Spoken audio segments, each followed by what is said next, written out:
জামিয়ার দান বাক্সে 11 টাকা বা 111 টাকা দান করলে নাকি মানত বিফলে যায় না। এই কথাটা প্রায় মানুষের মুখ থেকে শুনি, তাই আমিও চলে গেলাম 11 টাকা দান করতে। আসসালামু আলাইকুম। জামিয়ার দান বাক্সে দান করলে নাকি মানুষের মনের আশা পূরণ হয়। তবে মানুষের সকল মনের আশা পূরণের একমাত্র মালিক হচ্ছে মহান রব্বুল আলামিন। তবে মানুষের বিশ্বাস, এই দান বাক্সে 11 টাকা বা 111 টাকা দান করলে তার মনের আশা পূর্ণ হয়। যাহা রটে তা কিছুটা অবশ্যই বটে।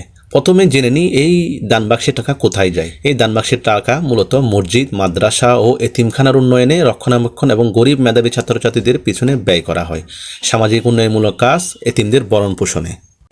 এই মাদ্রাসাটির অবস্থান হচ্ছে বাংলাদেশের চট্টগ্রাম মহানগরীর পাঁচলাইশ থানার 7 নং 16 শহর ওয়ার্ডের নাজিরপাড়ায় অবস্থিত। এখানে যেতে হলে মুরাদপুর নেমে সেখান থেকে হেঁটে যাওয়া যায়, অথবা রিক্সা করে জামিয়া বললে নিয়ে যাওয়া, অথবা বদ্রহাট মোড় থেকে যে রোডটা খতিবের হাট দিয়ে গিয়েছে এই রোড ধরে রিক্সা বা অটোরিক্সা করে যাওয়া যায় জামিয়াতে। এটি 1954 সালে চট্টগ্রাম জেলায় পশ্চিম শহর ওয়ার্ডে পাকিস্তান থেকে আসা সুফি সাধক সৈয়দ আহমেদ শাহ মাদ্রাসাটি প্রতিষ্ঠা করেন।